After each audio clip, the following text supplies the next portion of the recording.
घर में मेहमान आए, आप समझ जाएंगे बात को कि मैं क्यों कह रहा हूं। तो कुछ बातें सीधी सीधी नहीं कही जाती, अपना अपना तरीका होता है।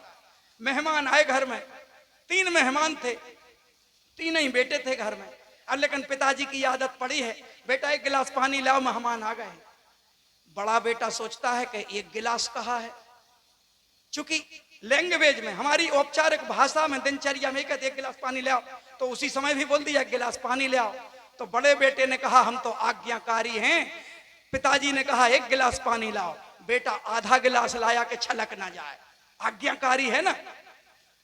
अब मेहमान 3 थे, मंझला बेटा उठा, उसने कहा नहीं नहीं नहीं, पिताजी ने 1 गिलास जरूर कहा है, लेकिन मेहमान तो 3 है, वो 3 गिलास पानी ले गया। अब छोटा बेटा था, उसने कहा नहीं, मेहमान 3 हैं, लेकिन कोई 2 गिलास भी पी सकता है, तो वो साथ में जग भी भर के ले गया।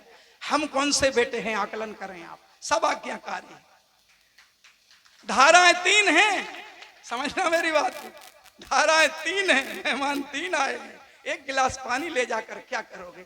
मेरे भैया, एक लड़का बहुत अच्छा पढ़ता था, बहुत प्यारा, होशियार, 6 परीक्षा, तिमाही परीक्षा, अब वार्षिक आई, 6 विषय थे, 3 में सप्लीमेंट्री आ गई।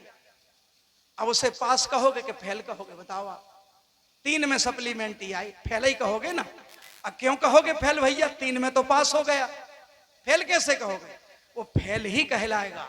अगर 1 विषय में भी सप्लीमेंट्री आई तो 5 पास कोई नहीं देखेगा, तुमको फेल ही कहेगा।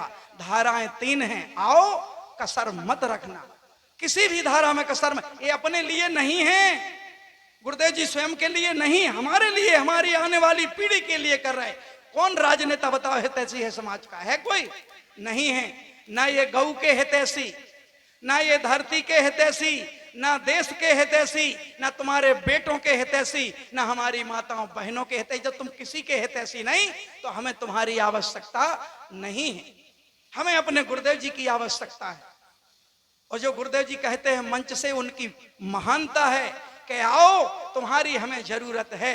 मैं कहता हूं हे गुरुवर, आपको पता नहीं हमारी कितनी जरूरत है, लेकिन इस दिव्य मंच से कहते हैं, 24 घंटे का समापन है, सारे आपके आदेशों का पालन करते हैं, नशे मान से मुक्त चरित्रवान है, राष्ट्र रक्षा, धर्म रक्षा, मानवता की सेवा के कार्य करते हैं, परोपकार के कार्य करते हैं, और कम से कम सोकर अधिक से अधिक अपने तीनों धाराओं का चिंतन। लेकिन गुरुवर, इस दिव्य मंच से हम सब गुरु भाइयों की तरफ से कि आपको हमारी कितनी जरूरत है हमें पता नहीं गुरुवर, लेकिन हमें एक एक सांस आपकी जरूरत है, आपके बिना हम नहीं जी सकते, जरूरत हमारी है। ये मंदिर भी सुरक्षित नहीं रहेंगे, ग्राम भी सुरक्षित नहीं रहेंगे, बड़ा विपरीत वातावरण बनता जा रहा है।